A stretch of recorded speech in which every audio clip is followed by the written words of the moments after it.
Assalamualaikum warahmatullahi wabarakatuh.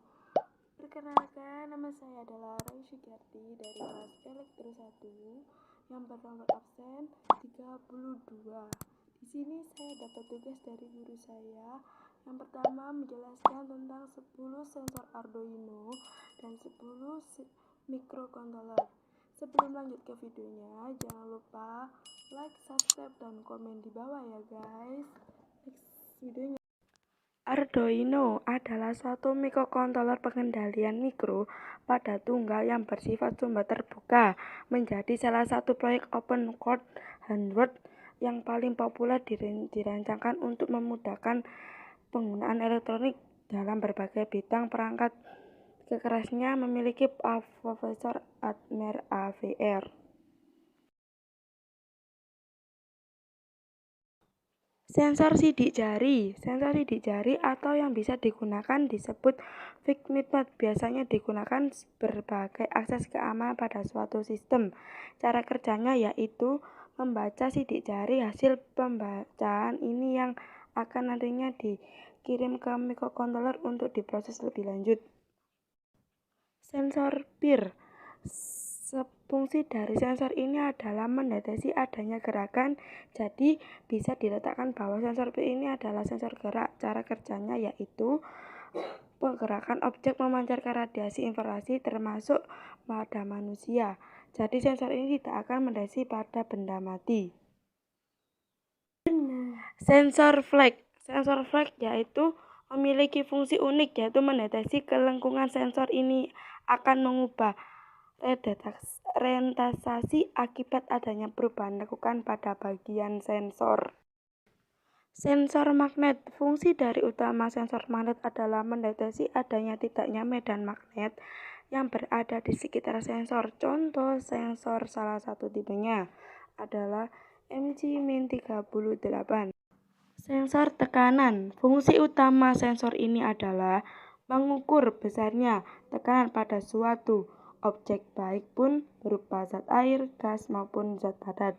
Contoh macam-macam sensor tekanan ini adalah MPX 2050 GB. Sensor cahaya. Pada dasarnya sensor cahaya ini merupakan sensor yang lainnya dapat berubah-ubah sesuai dengan intensitas cahaya yang masuk atau mengenai permukaannya. Macam-macam sensor cahaya dalam elektronik. Sensor kelembapan. Fungsi utama dari sensor kelembapan adalah mengukur kelembapan udara yang ada di sekitar kita. Caranya yaitu mengonversi besarnya kelembapan menjadi tegangan. Tipe sensor kelembapan yaitu 88H5V5. Sensor ketinggian air. Fungsi khusus dari sensor ini adalah mengukur ketinggian dari objek yang berupa zat cair seperti air, bensin, solar, minyak, dan sejenisnya. Kekurangan dari sensor ini adalah ketinggian yang dapat diukur hanyalah ketinggian yang mengenai lempengnya saja. Sensor lokasi. Bicara tentang sensor lokasi, tentunya kamu sudah tak asing lagi dengan istilah GPS. Juga ada namanya sensor GPS yang berfungsi mengirim lokasi koordinat tempat sensor tersebut berada. Di dalam bantuan Google Map, kita akan langsung tahu di mana kita lokasi berada atau objek kita lokasi berada. Sensor record. Sensor record atau yang biasa juga disebut dengan screen record memiliki fungsi utama membaca dan memindai informasi yang ada di breadboard. Contoh tipe sensor ini yaitu MGR12. Jenis-jenis microcontroller. Sebelumnya mengenai jenis-jenis microcontroller yang pada umumnya harus tahu terlebih dahulu klasifikasi microcontroller berdasarkan teknis atau arsitekturnya. Yang pembagiannya dapat membagi kompleks instruksi sebagai berikut. Yaitu CPU. CPU adalah otak microcontroller. CPU bertanggung jawab mengambil instruksi yang menerjemahkan lalu akhirnya dieksekusi. CPU menghubungkan setiap bagian dari microcontroller ke dalam suatu sistem. Memori atau penyimpanan. Fungsi memori dalam mikrokontroler sama dengan mikroprosesor.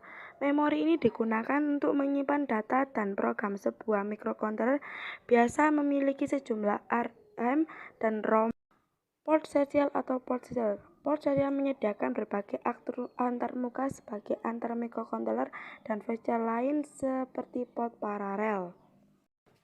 Port input atau output paralel.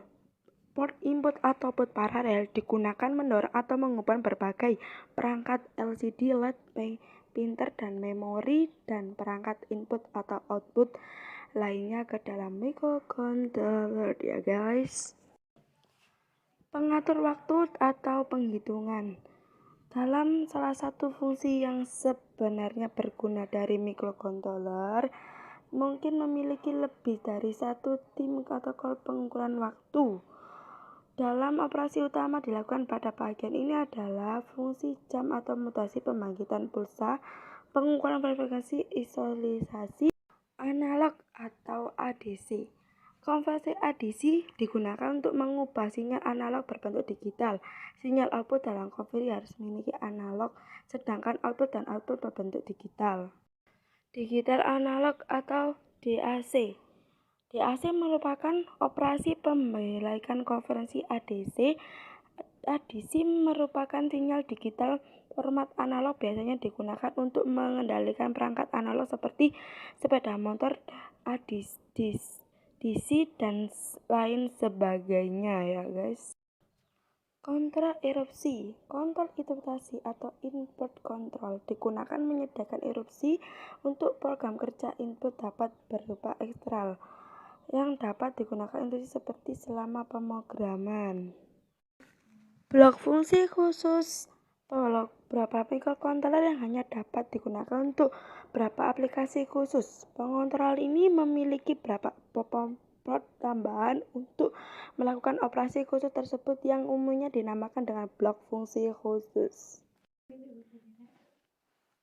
Kekurangan dari mikrokontroler. Mikrokontroler memiliki arsitektur yang lebih kompleks daripada mikroprosesor yang hanya melakukan evakuasi dalam jumlah terbatas dalam waktu bersamaan. Kebanyakan hanya digunakan dalam peralatan mikro, tidak dapat berhubungan dengan perangkat yang berada di daerah tinggi secara langsung.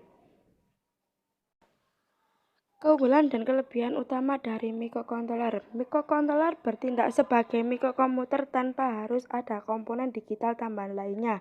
Dapat mengurangi biaya dan ukuran sistem karena integrasi yang terlengkap dalam sebuah mikrokontroler. Penggunaan mikrokontroler sederhana dapat mudah memecahkan masalah dan pemeliharaan sistem.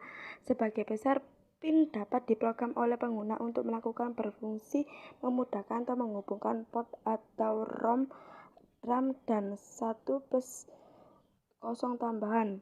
Waktu yang diperlukan untuk memerlukan operasi rendah. Terima kasih ya guys sudah nonton video saya.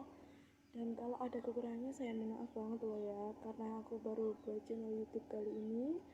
Yang belum subscribe, like, dan komen, segera subscribe ya guys, karena subscribe itu gratis. Saya ucapkan terima kasih ya guys. Sampai jumpa lagi di channel gue selanjutnya.